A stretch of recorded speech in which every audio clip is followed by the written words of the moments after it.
நம்முடைய தேவன் எப்படிவா இருக்கிறாரு? பெரிய தேவனாய் இருக்கிறார். இன்னொரு கூட எடுத்து வாசிங்க. ரோமர் 2ஆம் அதிகாரம் 4ஆம் வசனம். ரோமர் 2:4.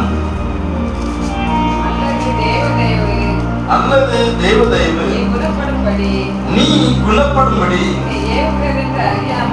உன்னை ஏவுகிறதென்று அறியாமல் அவருடைய தயவு, பொறுமை, நீடிய சாந்தம் இவைகளின் ஐஸ்வர்யத்தை அசட்டை பண்ணுகிறாயோ என்று சொல்லுகிறதை பார்க்கலாம். இந்த இடத்துல நம்ம வாசிக்கிற ஒரு காரியம் என்ன அப்படின்னு சொல்லி பார்த்தீங்கன்னா, நம்முடைய தேவன் அவர் எப்படிப்பட்டவராக இருக்கிறார், அவர் எப்படிப்பட்டவராக இருக்கிறார் அப்படிங்கிறத இந்த வசனம் திட்டவட்டமாக நமக்கு என்ன பண்ணுது, விளக்கி காட்டுகிறதை நாம் பார்க்கிறோம். தேவ தயவு நீ குணப்படும்படி உன்னை ஏவுகிறது என்று அறியாமல், நீங்க வேலையில நாம் குணப்பட வேண்டும் என்று தேவன் விரும்புகிறார். நாம் எப்படி விடமா இருக்கிறோம்? நம்ம எப்படி விடமா இருக்கிறோம்?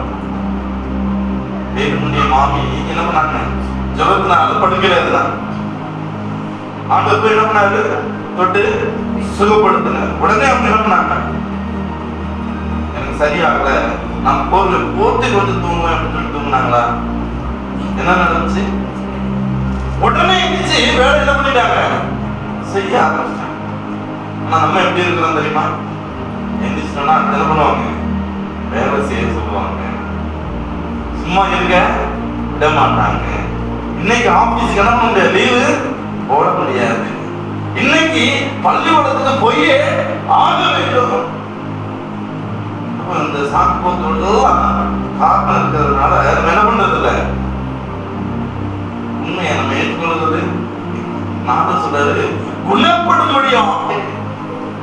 அவர் வந்து என்ன பண்றாரு, நம்மள நெருக்கி ஏவுகிற தேவனாய் இருக்கிறார் அப்படின்னு சொல்லுகிறதை பார்க்கணும். ஆண்டு இடத்துல சொல்ற இந்த காரியத்தை நாம் கவனித்து பார்க்கும் பொழுது, தேவ தயவு நீ குணப்படும்படி உண்மை ஏவுகிறது அறியாமல் அவருடைய தயவு, பொறுமை, நீடிய சாந்தம் இவைகள் அனைத்தையும் என்ன பண்ற, அசட்டை பண்ணுகிறாய்.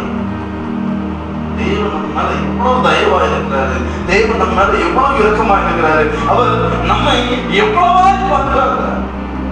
நான் இதெல்லாம் அறியாம உணராம நாம் எப்படிப்பட்ட பிள்ளைகளாய், அவர் என் மீது தயவு இருந்திருக்கிறார், இரக்கம் இருந்திருக்கிறார், அவர் என்னை விடுவிக்க விரும்புகிறார், அவர் என்னை ரட்சிக்க விரும்புகிறார், அவர் என்னை பாதுகாக்க விரும்புகிறார். அவருடைய அன்பு அவ்வளவு பெரியதாக இருக்கிறது.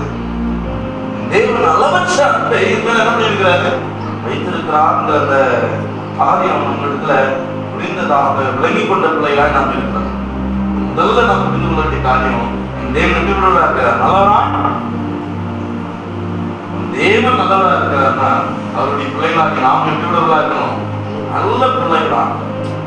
என்னுடைய தேவன் எப்படிப்பட்டவங்க, நான் அவரை போல என்ன பண்ண வேண்டும், இருப்பேன் சாட்சியாக நம்ம என்ன பண்ண வேண்டும், இருக்க வேண்டும் அப்படின்னு சொல்லுகிறதை பார்க்கணும். எடுத்து வாசிங்க. தீத்து 2ஆம் அதிகாரம், தீத்து 2ஆம் அதிகாரம் 11-12 வசனம். தீத்து 2ஆம் அதிகாரம் 11-12. ஏனெனில் எல்லா மனுஷருக்கும் ரட்சிப்பை அளிக்கத்தக்க தேவ கிருபையானது பிரசன்னமாகி நாம் அவபக்தியையும் லௌகிக இச்சைகளையும் வெறுத்து தெளிந்த புத்தியும் நீதியும் தேவ பக்தியும் உள்ளவர்களாய் இவ்வுலகத்தில் ஜீவனம் நாம் எப்படிப்பட்டவர்களா இருக்கணும் அப்படின்னு சொல்லிட்டு இந்த வசனம் திட்டவட்டமாக என்ன பண்ணுது, வெளிப்படுத்துகிறதை பார்க்கணும். எல்லா மனுஷனும் ரட்சிப்பை அடையத்தக்கதாக தேவ கிருபையானது நம்ம மேல என்ன பண்ணிருக்கு, தேவன் கிருபையாக நம்ம என்ன பண்ணியிருக்கிறாரு, பிரசன்னமாக இருக்கிறார். காரணம் என்ன அப்படின்னு சொல்லிட்டு பார்த்தீங்கன்னா, அவர் அளவில்லாத கிருபையை நம்ம என்ன பண்ணியிருக்கிறாரு, அப்படின்னு சொல்லுகிறதை பார்க்கணும். இதற்காக ஆண்டவர் இவ்வளவு கிருபை கருதி செய்திருக்கிறார். அடுத்தது பார்த்தீங்கன்னா லௌகீக இச்சைகளை, இந்த உலகத்துல நாம் வெறுத்து தள்ள வேண்டிய அவபக்திக்குரிய எல்லா காரியங்களையும் நம்ம இடத்திலிருந்து நீக்கி போட முடியும். பாவம் எவ்வளவு பெரியனதோ அவ்வளவா நாம என்ன பண்ணாரு, கிருபையை என்ன பண்ணுங்க, பெருக. அப்போ பாவம் இருக்குன்னா ஆண்டவர் கிருபையை பத்தி செய்யறாரு. செய்கிறாருன்னு சொல்லிட்டு இன்னும் அதிகமா எனக்கு கிருபை வேணும்னு சொல்லிட்டு நான் தொடர்ந்து பாவம் செய்துட்டே இருக்கலாமா? அது நியாயமா? அப்படி செஞ்சா பெற்றோர் வந்து இதுல என்ன பண்ணணும்? கண்டிக்கணும். ஆனா என்னதான் செஞ்சாலும் எங்க அம்மா அப்பா என்ன கண்டிக்கவே மாட்டாங்க, நான் ஃப்ரீயா இருக்கலாம், ஃப்ரீடமா இருக்கலாம் அப்படின்னு சொல்லி நான் நினைச்சேன். என்ன ஆகும்? என் வாழ்க்கை கேள்விக்குரிய. நாம் எப்படிப்பட்ட பிள்ளைகளா நாம் எப்படிப்பட்டவர்களாக இந்த உலகத்துல நடந்து கொள்கிறோம்? கண்டிக்க வேண்டிய இடத்துல நாம் கண்டிக்கிற பிள்ளைகளா? அதான் பேரரசன் சொல்றது, பிள்ளையாண்டா நீங்க என்ன பண்ண நடத்த வேண்டிய விதத்துல வழியில நல்ல பாதையில நடத்தும். லௌகீக இச்சைகளையும் அவர்களுக்குரிய காரியங்களையும் தேவன் விரும்பாத அந்த காரியங்கள் நம்மிடத்திலிருந்து எடுத்து போடும்படியாக, நம்ம விட்டு நீக்கும்படியாக தேவன் அவ்வளவாய் நமக்கு நிரம்பி இருக்கிறார், கிருபையை பெருக செய்திருக்கிறார் அப்படின்னு சொல்லுகிறதை நாம் முதல்ல படிக்கணும். தேவன் நமக்கு நல்லவராக இருக்கிறார். இரண்டாவது, அவர் நம் மீது அளவிலா கிருபை என்ன பண்ணியிருக்கிறார்? ஒளிந்தது இருக்கிறார் அப்படின்னு சொல்லுகிறதை மூன்றாவது நாங்கள் எடுத்த வாசிங்க 1 பேதுரு 1ஆம் அதிகாரம் 3ஆவது. 1 பேதுரு 1ஆம் அதிகாரம் 3ஆவது. நம்முடைய கர்த்தராகிய இயேசு கிறிஸ்துவின் பிதாவாகிய தேவனுக்கு ஸ்தோத்திரம் உண்டாவதாக அப்படின்னு சொல்லுகிறதை தொடர்ந்து நாம் வாசிக்கிறவர்கள அவரிடத்துல நம்பிக்கை பெறும்படியாக, இரக்கம் பெறும்படியாக தேவன் நம்ம என்ன பண்ணியிருக்கிறார்? அழைத்திருக்கிறார் அப்படின்னு சொல்லுகிறதை இந்த இடத்துல நாம் வாசிக்கணுமா? நாமளே நாம் புரிந்து கொள்ள வேண்டிய காரியம், தேவன் நம்ம மீது அளவில்லாத இரக்கம் உள்ள தேவன் என்ன பண்றாரு?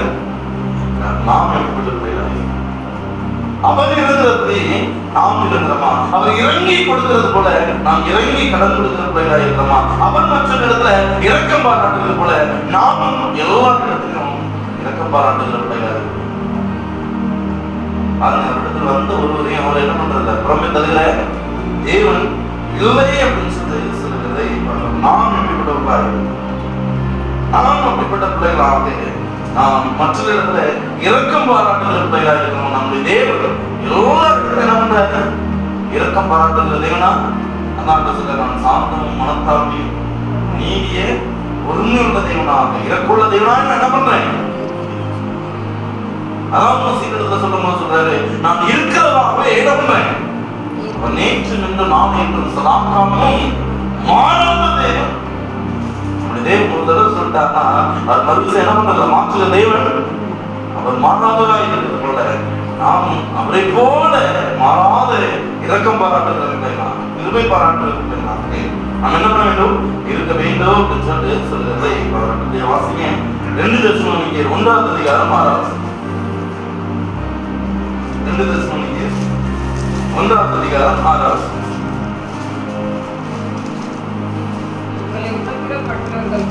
எங்களை உபத்திரப்படுத்துகிறவர்களுக்கு உபத்திரப்படுகிற உங்களுக்கு எங்களோட கூட இளைப்பாறுதலையும் பிரதிபலனாக கொடுப்பது தேவனுக்கு நீதியாக இருப்பது. தேவனுக்கு எது நீதியாக இருக்கு அப்படின்னு சொல்லி பார்த்தீங்கன்னா, உங்களை உபத்திரப்படுத்துகிறவர்களுக்கு உபத்திரவத்தையும் உபத்திரப்படுகிற உங்களுக்கு எங்களோடு கூட இளைப்பாறுதலையும் பிரதிபலனாக கொடுப்பதே தேவனுக்கு பிரியமாக இருப்பது அப்படின்னு சொல்லுகிறதை பார்க்கணும். தேவனுக்கு பிரியமாக இருப்பது என்ன அப்படின்னு சொல்லி பார்த்தீங்கன்னா, அந்த சொல்ற துக்கப்படுகிறோடு நீங்க என்ன பண்ணுங்க? துக்கப்படுங்க. சந்தோஷப்படுகிறோடு நீங்க என்ன பண்ணுங்க? சந்தோஷம். மற்றவர்களுக்கு நாம் என்ன நல்ல காரியங்களை செய்யறோமோ அது எப்படிப்பட்டதா இருக்கு? தேவனுடைய பார்வையில நீதியும் நியாயமாக நம்முடைய தேவன் நீதியுள்ளவராக என்ன பண்றாரு? நீதி செய்கிறவராக, நியாயம் செய்கிறவராக, மற்ற மீது கர்சனை உள்ள தேவனா என்ன பண்றாரு? இருக்கிறார் அப்படின்னு சொல்லுகிறதை பார்க்கிறார். எடுத்து வாசிங்க. 1 யோவான் 4ஆம் அதிகாரம் 8ஆவது. 1 யோவான் 4. அன்பிலாதவன் தேவனை அறியார். தேவன் அன்பாகவே, தேவன் எப்படி இருக்கிறாரு? அன்பாகவே. உலகத்துல எது வேணாலும் அந்த சொல்றது, தாய் உன்னை மறந்தாலும் தந்தை உன்னை மறந்தாலும் நாம என்ன பண்றது இல்ல. தென் பிறந்த உறவுகள் கூட நம்ம என்ன பண்ணிருக்கு? கைப்பற்றிருக்கோம். சொந்த பந்தங்கள் எல்லாம் என்ன பண்ணி விட்டுட்டு ஆண்டவர் ஒருபோது என்ன பண்றது கைவிடுகிற தேவன். ஏன்னா அவர் அன்புள்ளவராகவே என்ன பண்றாரு. அதனால எல்லாரும் சந்தோஷமா ஹாப்பியா சொல்றோம். God is love. தேவன் என்ன பண்றாரு, அன்பாகவே இருக்கிறார். அவர் அன்பா இருக்கிறதுனால தான் இன்னைக்கு அவருடைய ஆலயத்தில் நம்ம என்ன பண்ணிருக்கிறோம். இந்த நாளிலே நாம் கற்றுக்கொண்ட காரியம், தேவன் எத்தனை பெரிய, அவர் எத்தனை நல்லவராக, எத்தனை கிருபையுள்ளவராக, எத்தனை இரக்கமுள்ளவராக, எத்தனை நீதியுள்ளவராக, எத்தனை அன்புள்ளவராக இருக்கிறார். நாம் என்ன பண்ணோம், ஆராய்ந்து பார்க்கிறோம். இப்பட்ட தேவனுக்கு முன்னாடி நாம் இப்பட்ட பிள்ளைகளை வாசிங்க. எபேசியர் 4:32. எபேசியர் 4:32.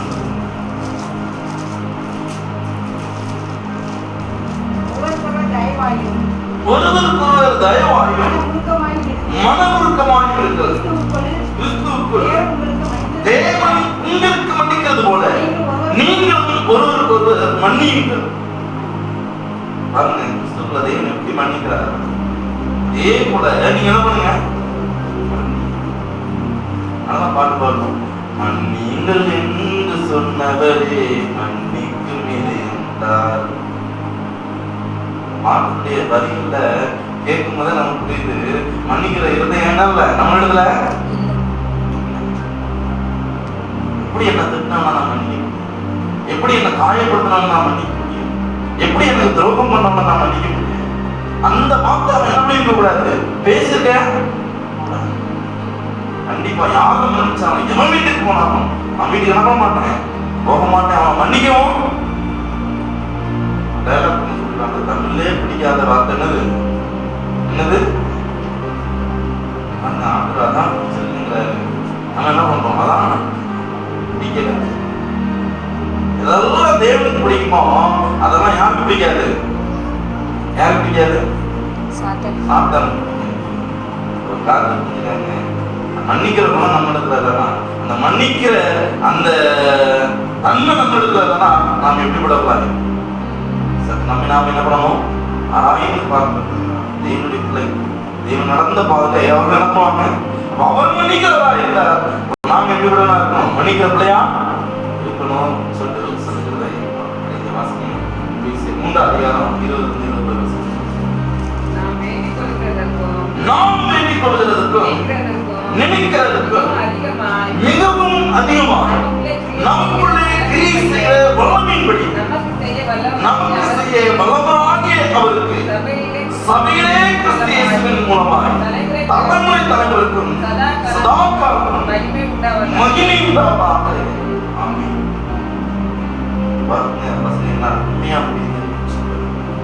நாம் வேண்டிக் கொள்வதற்கும் நினைக்கிறதுக்கும் அதிகமாக அந்த நம்ம என்ன பண்றாரா, கிரியை செய்யறதுல கிரியும் வல்லமை என்ன பண்றாரு, வல்லமை அவ்வளவு அதிகமாக நம்ம என்ன பண்ணுறது.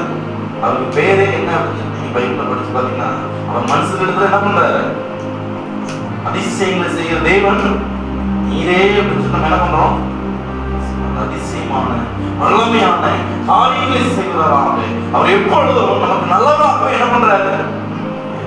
இத்தனை பெரிய தேவனை நாம் பற்றி கொண்டிருக்கிற பிள்ளைகளாக நாம் எப்படி இருக்கணும், அவரை போல நல்லவர் தான், அவரை போல கிருபையுள்ளவர்களாக, அவரை போல இரக்கம் பாராட்டுகிறவர்களாக, அவரை போல நீதியுள்ளவர்களாக, அவரை போல சக அன்பு பாராட்டுகிறவர்களாக, அவர் மன்னிக்கிறதை போல நாமும் மற்றவர்களை மன்னிக்கிறவர்களாக, அவரை போல அவரும் பிசாசின் வல்லமையினால் அகப்பட்ட யாவரும் என்ன பண்றாரு, விடுவிக்கிற பிரச்சகராய் பூமி மீதங்கள் என்ன பண்ணாரு சுத்திருந்தார்.